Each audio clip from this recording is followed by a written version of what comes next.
Dear students, let us start a new series of video lectures for class 11 physics. So today basically I will start from the very fundamental of class 11 physics, and that is basic mathematics for physics. You know, physics is such a subject where mathematics is needed everywhere. अगर आपको mathematics का base अच्छा नहीं है तो आप physics नहीं पढ़ सकते. तो इसलिए आज हम जो डिस्कस करने जा रहा हूं वो फिजिक्स के लिए बहुत इंपॉर्टेंट है, वो बेसिक मैथमेटिक्स. तो पहले हम ये जान लेते हैं कि बेसिक मैथमेटिक्स में हम क्या क्या पढ़ेंगे. जैसे today we discuss about AP, GP and HP. ये होता है arithmetic progression, geometric progression and harmonic progression, और ये बेसिक अलजेब्रा का पार्ट है. तो हम क्या क्या पढ़ेंगे.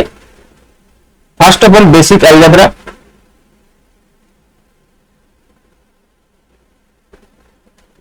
और ये बेसिक अलजेब्रा में हम पढ़ेंगे जैसे कि एपीजीपी, एचपी पढ़ेंगे, infinite series, binomial theorem, determinant और some basics about quadratic equation.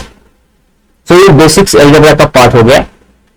फिर हम पढ़ेंगे सम कॉन्सेप्ट्स ऑफ ट्रिगोनोमेट्री. जैसे क्लास 10 तक आपने पढ़ा होगा कि what is the value of sine 45 degree, what is the value of cos 30 degree. ऐसे जो फर्स्ट क्वाड्रेंट था, वो फर्स्ट क्वाड्रेंट का जो ट्रिगोनोमेट्रिक रेशियो है वो सब अब पढ़े क्लास 10 में.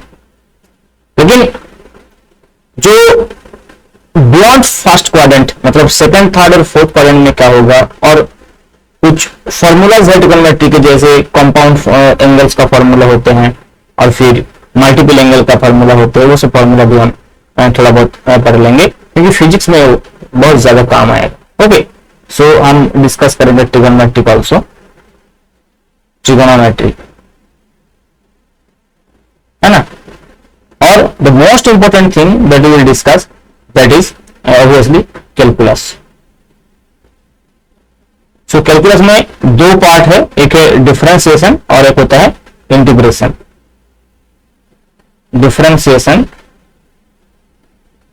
और दूसरा जो होगा इंटीग्रेशन. सो ये भी हम डिस्कस करेंगे. तो these are the basic tools that we will use in physics. So first we will discuss this thing, then we will start physics, and in physics we will start from vector.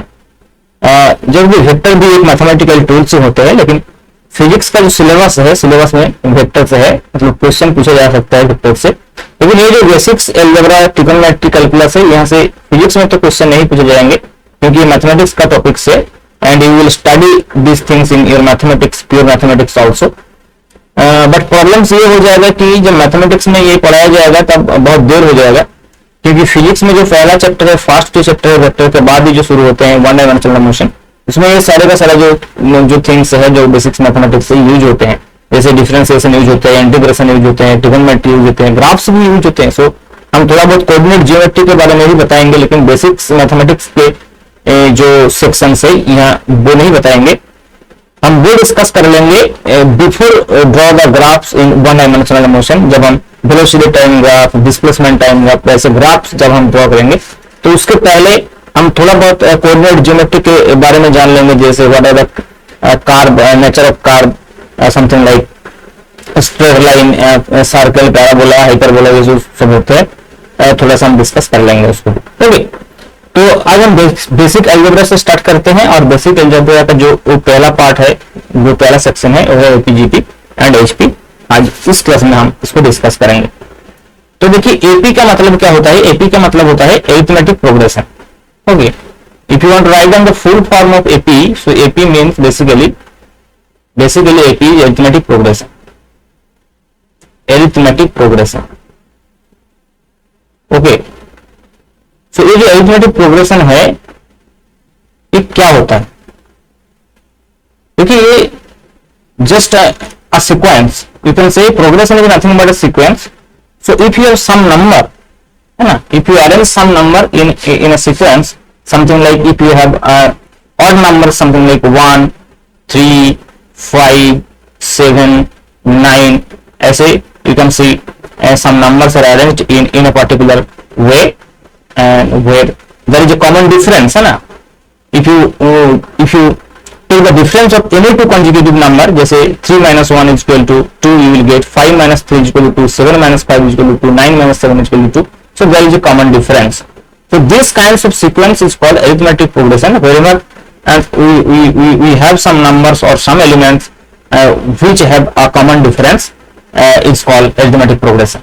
Okay, so in general हम इसको कैसे लिख सकते हैं? This is a very simple example, but you can write it in general also. So in general हम ऐसे लिख सकते हैं कि मान लीजिए कि जो पहला टर्म है, फर्स्ट टर्म है वो a, तो सेकेंड टर्म में क्या होगा, a के साथ कुछ ऐड होगा, जैसे कि a प्लस डी मान लीजिए, फिर नेक्स्ट टर्म हो जाएगा सपोज a प्लस 2d, है ना, फिर नेक्स्ट टर्म हो जाएगा a प्लस 3d.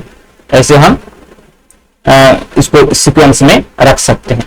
तो देखिए ये जो if you take any two consecutive term, one is a plus d, another is a. So what is the difference between any two consecutive? पहले फर्स्ट दोनों को ले लेते हैं, तो ये हो जाएगा देखिए a plus b minus a, that is equal to d. Similarly, if you take this two, you will get just a plus 2b, okay, minus a plus d, and you will get 2. You will get d. Again here, if you see this example, you can see here the first term is 1, that means a is equal to 1, and you can see if you add 2, 1 plus 2 is equal to 3, then if you again add 2, 3 plus 2 is equal to 5, 5 plus 2 is equal to 7. Similarly here, if you add d, you will get the second term. If you add again plus b, you will get a plus 2d. If you again add d, you will get a plus 3d. ऐसे हम हर कोई term को हम निकाल सकते हैं, जैसे मान लीजिए डी जोड़कर. ओके, जैसे यहाँ जो एग्जांपल्स है, एग्जांपल में हम क्या देख सकते हैं कि यहाँ प्लस टू अगर हम इसको ऐड करते रहेंगे तो नेक्स्ट टर्म आ जाएगा, है ना. तो यहाँ जो कॉमन टर्म है जो जुड़ा गया है उसको हम कहते हैं कि कॉमन डिफरेंस. सो ये जो डी है, डी एक्चुअल में है common difference of this sequence, common difference. और ये जो है ये होता है फर्स्ट टर्म, ये होता है first term. Okay, so in general देखिए ये जो फर्स्ट टर्म ए है, सेकंड टर्म ए प्लस डी, तो हम इसको ऐसे भी लिख सकते हैं कि जो फर्स्ट टर्म हो गया ये हो गया ए. सो ए का मतलब हो गया ए प्लस, देखिए ए प्लस यू कैन राइट कि 0 इंटू डी. तो देन जो ए प्लस डी है इसको हम लिख सकते हैं कि ए प्लस, देखिए ए प्लस 1 इंटू डी, है ना. देन ए प्लस 2d, तो इसको तो हम लिख ही सकते हैं कि a प्लस 2 इंटू डी ऐसे. तो you can see this term, here is 0, here is 1, here is 2, है ना. सो फर्स्ट टर्म में ये 0 है, सेकेंड टर्म में ये 1 है, और थर्ड टर्म में ये 2 है. तो फोर्थ टर्म में ये क्या होगा, ये हो गया 3, है ना. मतलब ये जो टर्म है nth टर्म में क्या होगा, n-1 होगा. तो ऐसे जब nth टर्म आएगा ये हो जाएगा a plus n-1 into D, क्योंकि एक काम है. देखिए जब सेकेंड टर्म था तब 1 था, जब थर्ड टर्म है तो 2 हो गया, जब फोर्थ टर्म है तो 3 हो गया. तो सिमिलरली जब nth टर्म आएगा तो it will B n-1. So this is the nth term of this arithmetic progression, है ना. That is a plus n-1 into D, 1 into D. इसका मतलब हो गया ये जो nth टर्म है अरिथमेटिक प्रोग्रेशन का, ये हो गया tn. इसको डिनोट करते हैं हम tn से, nth term, that will be a plus n-1 into D. So ये जो अरिथमेटिक प्रोग्रेशन है, अरिथमेटिक प्रोग्रेशन का nth टर्म का हो गया ये formula, tn is equal to a plus n-1 into d. Now if you add this all numbers up to nth terms, you will get a summation also, है ना. So if you add something like, if you have a, so इसको हम लिखते हैं ऐसे sn, मतलब sum of n number of terms. So that will be a first term, then it will be a plus d. So you have to remember this formula also, a plus 2d, and dot you will get nth term, that is a plus n-1 into d, है ना. So that will be if you add this all terms, you will get n upon 2 into 2a plus n-1 into d. So you have to remember this formula. Okay, this is the sn or number of sum of n terms.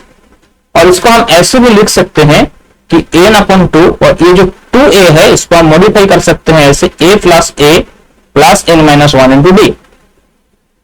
Now you can see ये जो a plus n-1 into d है, ये already we have defined, it is tn. So it will be just n/2 into A plus T N. हम इसको ऐसे भी याद रख सकते हैं कि S N is equal to n/2 into A plus T N. Okay, और ये जो है डायरेक्ट एस एन का फॉर्मूला होते हैं n/2 into 2a plus n minus 1 into d. Okay. Now there is another thing you should remember involving this arithmetic progression कि if you have 3 numbers, मान लीजिए कि आपके पास 3 टर्म्स है और 3 नंबर्स है और 3 जैसे भी कोई जो लेटर्स है मतलब सिंबल्स है, जैसे मान लीजिए कि ABC है ना। So if ABC, suppose you have, it is given that if ABC are in arithmetic progression, suppose ये 3 नंबर है जो एरिथमेटिक प्रोग्रेशन में है, आर इन एरिथमेटिक प्रोग्रेशन,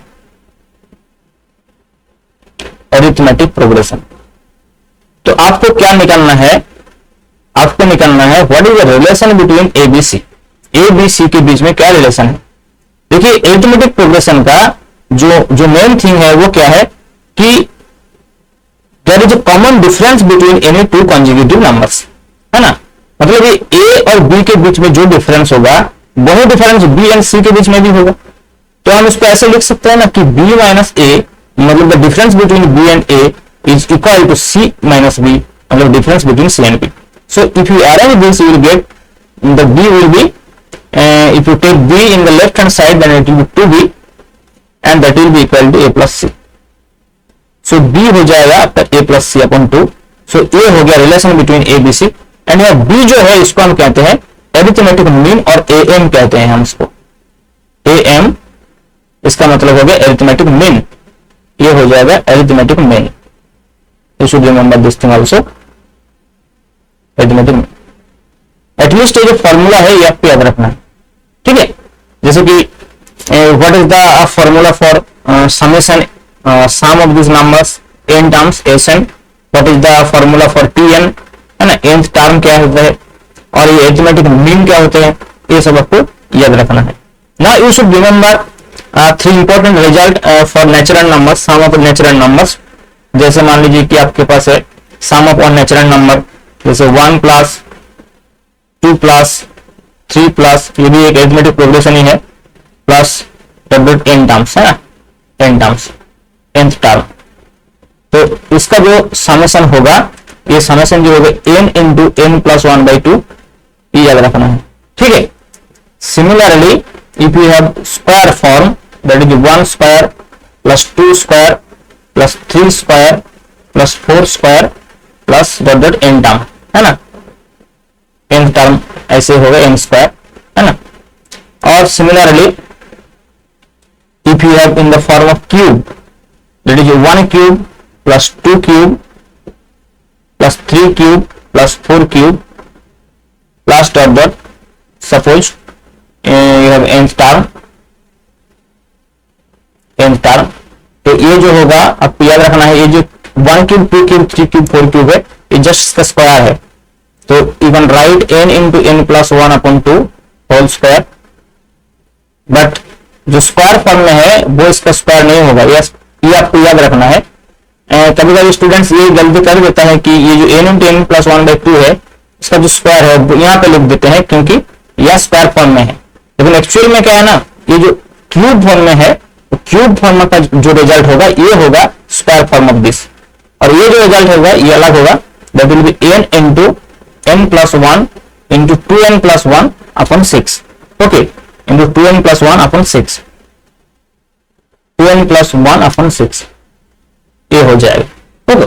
सो ये जो फॉर्मूला है ये 3 फॉर्मूला, और उधर जो 2 फॉर्मूला था बेसिकली, एक टीएन का फॉर्मूला था और एक एसएन का फॉर्मूला था, and this is a very important thing that is arithmetic mean. तो ये आपको याद रखना है, मतलब अरिथमेटिक प्रोग्रेशन में आपको क्या क्या याद रखना है।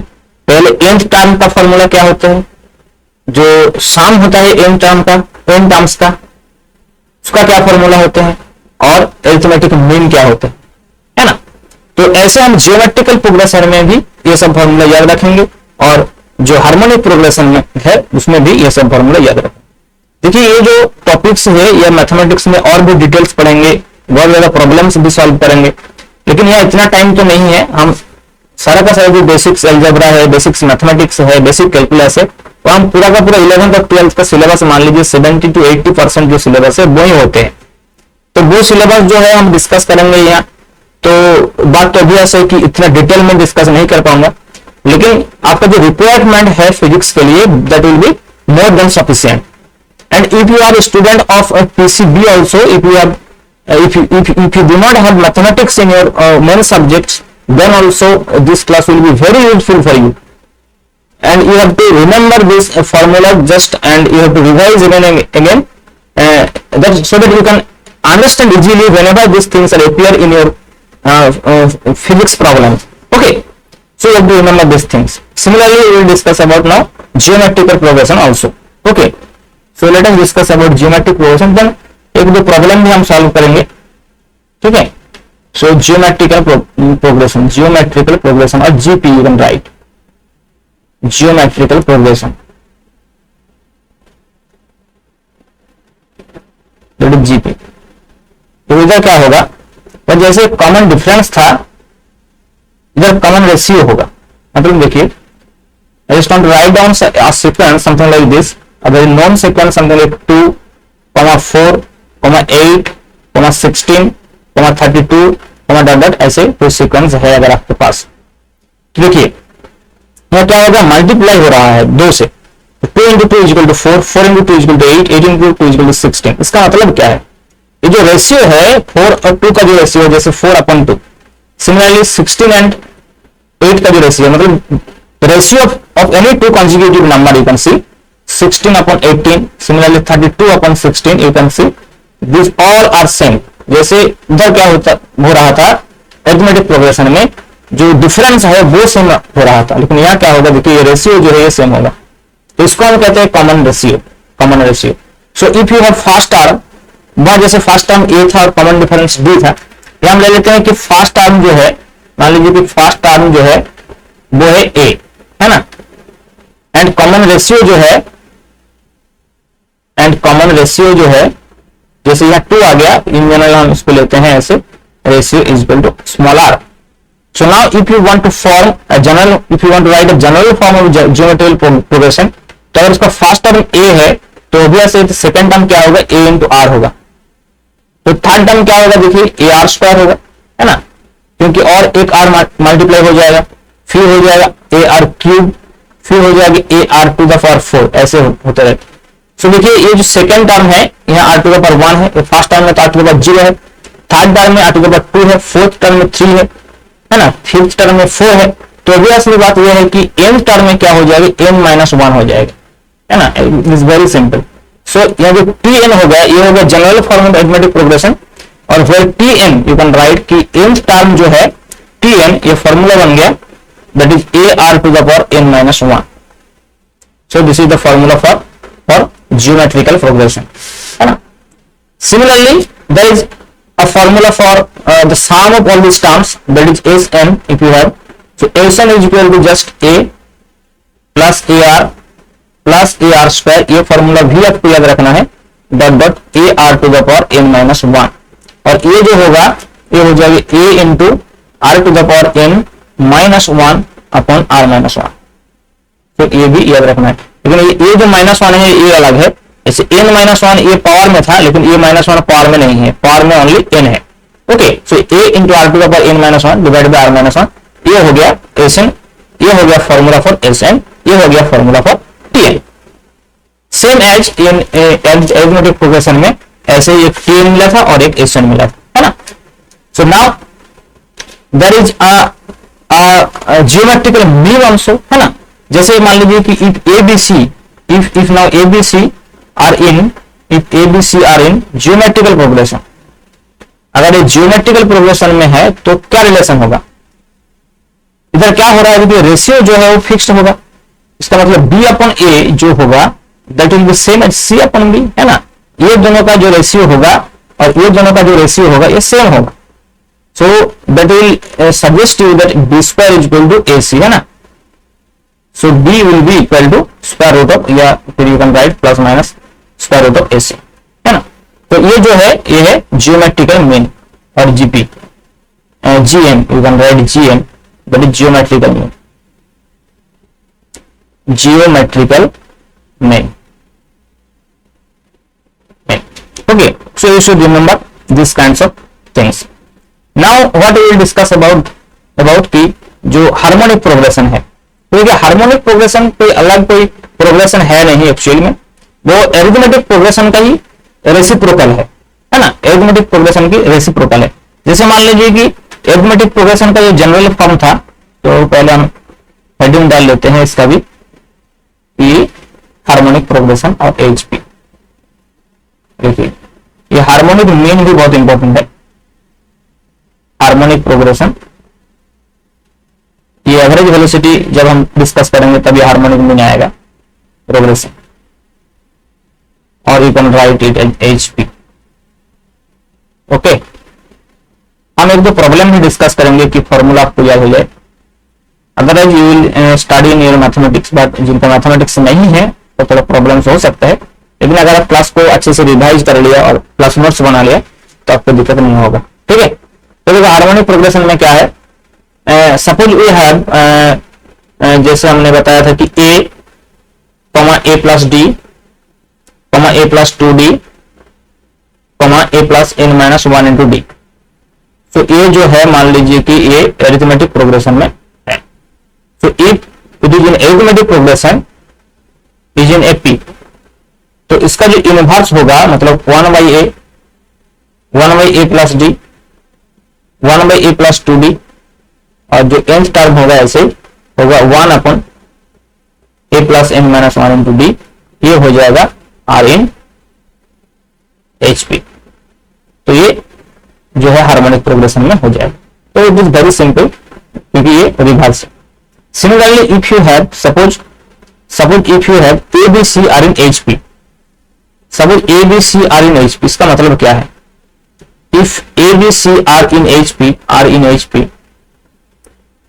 एच पी इसका मतलब क्या होगा, इसका मतलब होगा 1 by A 1 by B and 1 by C are in AP. देखिए क्योंकि ये अगर एचपी में है तो इसका जो रिवर्स होगा वो एपी में होगा, एरिथमेटिक प्रोग्रेशन में होगा। तो in that case what we can write from arithmetic progression कि ये दोनों का जो डिफरेंस होगा और ये दोनों का जो डिफरेंस होगा वो सेम होगा। इसका मतलब ये 1 by D minus 1 by A will be equal to 1 by c minus 1 by b, and if you take this 1 by b in left hand side then it will be 1 by b plus 1 by b, that is 2 by b, and that will be equal to 1 by a plus 1 by c. And now if you want to simplify this, it will be just c plus 1 upon ac, and here it will be 2 upon b. So what will be b? Your b will be 2ac upon a plus c, and in that case इस b को हम कह सकते हैं कि ये harmonic mean में है hm। ओके, और you can right this is harmonic. तो ये जो फॉर्मूला है ये आपको याद रखना है, थोड़ा सा फॉर्मूला आपको याद रखना पड़ेगा मैथमेटिक्स का जो फॉर्मूला है, अदरवाइज फिजिक्स जो है वो आपको टफ लगेगा, है ना। तो देखिए फिजिक्स में मैथमेटिक्स का तो जरूरत है, बहुत सारा मैथमेटिक्स यूज होगा। जो मैथमेटिक्स आप लोग पढ़ा है क्लास 10 तक वो मैथमेटिक्स तो यूज होगा ही होगा, लेकिन दैट इज नॉट एनफ, वो सफिशिएंट नहीं है। 11th-12th का फिजिक्स पढ़ने के लिए 11th-12th का मैथमेटिक्स चाहिए, एंड एक्चुअल में कोई बाउंड्रीज नहीं है फिजिक्स में कि आप एक टॉपिक्स आप समझने की कोशिश कर रहे हैं या फिर कोई टॉपिक्स की कोई प्रॉब्लम्स आप सॉल्व कर रहे हो, उसमें क्या मैथमेटिक्स आएगा पहले से कोई बता नहीं सकता। तो the topics will demand that how much mathematics you need for to solve और to understand that topic. So आपको क्लास 10th जो मैथमेटिक्स है that will be very clear for you, वो पूरा का पूरा जो कॉन्सेप्ट है वो तो क्लियर होना ही चाहिए। स्पेशली जो जियोमेट्री है, जो जियोमेट्री आपने पढ़ा है वो जियोमेट्री भी बहुत इंपॉर्टेंट है, और जो मतलब अलजेब्रा है वो तो है ही, लेकिन वो जो शेप्स वगैरह था जैसे कि सर्कल, स्क्वायर, जो फॉर्मूला था, formula for area, formula for perimeter, ये सब volume of some solid objects, वो भी बहुत इंपॉर्टेंट है, वो भी बहुत इंपॉर्टेंट है। So whatever mathematics you have read up to class 10 will be useful in your physics, but that are necessary, not sufficient. You have to understand the mathematics of class 11th and 12th also, and sometimes you can believe that you need some mathematics for advanced topics in basic, which are in basic mathematics, that mathematics also be needed sometimes to understand physics. So you have to be very careful about that. इसलिए मैं बताता हूं कि जिसका mathematics नहीं है 11th 12 में, जो पीसीबी के स्टूडेंट है, उसको ये बेसिक मैथमेटिक्स का क्लास बहुत ध्यान से करना है, and you have to revise again and again this things. अगर आपके पास पीसीबी है तो obviously you will be preparing for a NEET also, so for NEET exam, and you will not face that too much problem. But if you want to attempt in JEE Main Advanced, especially in JEE Advanced, you need the mathematics of 11th and 12th mathematics. The whole mathematics of 11th will be need. And if you want to take physics as a one of subject in your higher study, या फिर higher study में जहाँ physics होगा, जैसे कि engineering course में भी होते हैं, तो वहाँ पे भी जो हायर मैथमेटिक्स है वो यूज होगा. Okay, so you have to very careful about this things, basics mathematics जो हम पढ़ा रहा. तो इसलिए मैं पूरा का पूरा मैथमेटिक्स जो है वो थोड़ा थोड़ा डिस्कस कर लेंगे. ओके, सो आज हम ये तीनों जो प्रोग्रेशन था एपी, जीपी एंड एचपी हम पढ़ लिए. अब थोड़ा सा एक दो प्रॉब्लम सॉल्व करते हैं कि आपको पता चल जाएगी कि प्रॉब्लम्स यहाँ से कैसे सॉल्व होते हैं. ठीक है, जैसे प्रॉब्लम्स मान लीजिए कि सपोज यू हैव कि जो फिफ्थ टर्म है, सपोज ये फिफ्थ टर्म दिया है, मैं क्वेश्चन पूछ रहा हूं ऐसे, मान लीजिए कि फिफ्थ टर्म दिया है, इसका मतलब T5 है. T5 इन्होंने बोल दिया 16, और जो 11th टर्म है मान लीजिए T11, वो भी बोल दिया गया है 64. तो आपको निकालना है जो कॉमन डिफरेंस, मतलब D इक्वल टू व्हाट, समझ ये आपको निकालना है. तो एक सीरीज का, सॉरी एक सीक्वेंस का और एक अरिथमेटिक प्रोग्रेशन का जो फिफ्थ टर्म है वो भी दिया गया है और जो 11th टर्म है वो भी दिया गया है. तो आपको क्या निकालना है, सपोज आपको जो सीक्वेंस है, जो प्रोग्रेशन है, उसका जो कॉमन डिफरेंस है वो निकालना है. तो कैसे आप निकाल सकते हैं, देखिए T5 मतलब फिफ्थ टर्म. सो Tn क्या होता है, देखिए Tn का जो फॉर्मूला होता है जैसे a plus n minus 1 into D, है ना. तो इसका मतलब T5 क्या होगा, तो n की जगह ये 5 हो जाएगा, तो T5 will be a plus 5 minus 1 into D. इसका मतलब हो जाएगा a प्लस 4d. और ये जो दिया हुआ है देखिए T5 इज 16, तो आपका एक इक्वेशन तो बन गया कि a plus 4d is equal to 16. और एक इक्वेशन कहां से बनेगा, ये जो T11 है, T11 का मतलब क्या होगा, a प्लस 10d, है ना, right directly, and a plus 10d जो दिया हुआ है 64 दिया. इसका मतलब है यहां हम लिख सकते हैं कि a plus 10d is equal to 64, है ना. तो अगर आप उसको ऐसे लिखते हैं तो अच्छा होगा, 10d is equal to 64 ऐसे लिखते हैं. So and a plus 4d is equal to 16. Now if you subtract, है ना, तो ये a जो है कट जाएगा, तो इधर हो जाएगा 6d, है ना, और इधर हो जाएगा देखिए 6 8 8, और ये होगा 4, है ना, मतलब d हो गया 8, है ना, तो d हो जाएगा 8. तो ऐसे हम निकल सकते हैं, है ना. और मान लीजिए ऐसे बोल दिए कि ये जो फर्स्ट 20 जो टर्म्स है उसका सम निकालो, S20 निकालो, S20 मतलब sum of first 20 term of this arithmetic progression. तो इस टाइम आपको वो फॉर्मूला यूज करना है एसएन वाला फॉर्मूला क्या था, देखिए n/2 into 2a plus n minus 1 into D. तो अगर बोल दिया कि फर्स्ट 20 टर्म्स का सम निकालो, तो n को आपको लिखना पड़ेगा 20, सो S20 हो जाएगा 20/2 plus 2 into a. First term जो है, फर्स्ट टर्म तो हम अभी नहीं निकाला, यहां से हम निकाल सकते हैं कि देखिए a plus 4d is equal to 16 हो गया, है ना. तो a हो जाएगा देखिए 16 माइनस 4d, मतलब 16 माइनस 4 इंटू 8, तो 48. तो 16 माइनस 48 हो जाएगा ये. तो इसका मतलब ये हो जाएगा कितना, मतलब सॉरी 4 इंटू 8 मतलब 32 हो जाएगा. तो ये हो जाएगा माइनस 16. तो देखिए फर्स्ट टर्म आ गया माइनस 16. तो अगर फर्स्ट टर्म माइनस 16 है तो हम यहां लिख सकते हैं कि ये माइनस 16 हो गया, plus n again we can write it 20 minus 1 is 19, and d जो है कॉमन डिफरेंस जो है वो तो 8 आ ही गया. सो ये हो जाएगा 10 इंटू, देखिए ये हो जाएगा माइनस 32 प्लस 19 इंटू 8, 9 इंटू 8 72, सो ये बोले 27, 8 इंटू 1 8 8 7 152, है ना, 152. सो 152 माइनस 32, तो ये हो जाएगा 10 इंटू कितना हो जाएगा 120, है ना. So it will B 1200. सो ये हो जाएगा फाइनल आंसर S20. तो ऐसे हम निकल सकते हैं। अगर हमारा फास्ट टर्म भी पता है या फिर कॉमन डिफरेंस भी पता है तो हम इसका सम भी निकल सकते हैं, टीएन भी निकल सकते हैं, और दो टीएन अगर है तो दो इक्वेशन सेट करके ए और बी का हम निकल सकते हैं। ऐसे हम यूज कर सकते हैं जो ज्योमेट्रिकल अरिथमेटिक प्रोग्रेशन का जो फॉर्मूला है, ऐसे यूज होता है मैथमेटिक्स में। फिजिक्स में तो ऐसा नहीं यूज नहीं होगा, लेकिन मैं ऐसे इसलिए बता दे रहा हूं कि आपको फॉर्मूला थोड़ा सा याद रहे, क्योंकि मैथमेटिक्स में ऐसे प्रॉब्लम तो आप बहुत करेंगे, ठीक है। लेकिन एक प्रॉब्लम में एग्जाम्पल के फॉर एन एग्जाम्पल में दे दिए एक प्रॉब्लम, तो आपको याद हो जाएगा कि ये फॉर्मूला कैसे यूज हो रहा है। ओके, फिर एक प्रॉब्लम करते हैं फ्रॉम जियोमेट्रिकल प्रोग्रेशन। देखिए जियोमेट्रिकल प्रोग्रेशन में सपोज इन्होंने बोल दिया कि जो 4th 7th और 10th टर्म है, ओके, मान लीजिए कि 4th टर्म और 7th टर्म दिया हुआ है, और मान लीजिए कि दे दिया कि 10th टर्म दे दिया, 10th टर्म दे दिया। इन्होंने बोल दिया कि ये जो टर्म है एक्स वाई जेड, तो आपको रिलेशन निकालना है एक्स वाई और जेड के बीच में। क्वेश्चन क्या है कि एक ज्योमेट्रिकल प्रोग्रेशन है आपके पास जिसका 4th टर्म 7th टर्म और 10th टर्म दिया हुआ है एक्स वाई जेड, तो आपको निकालना होगा what is the relation between X Y and Z.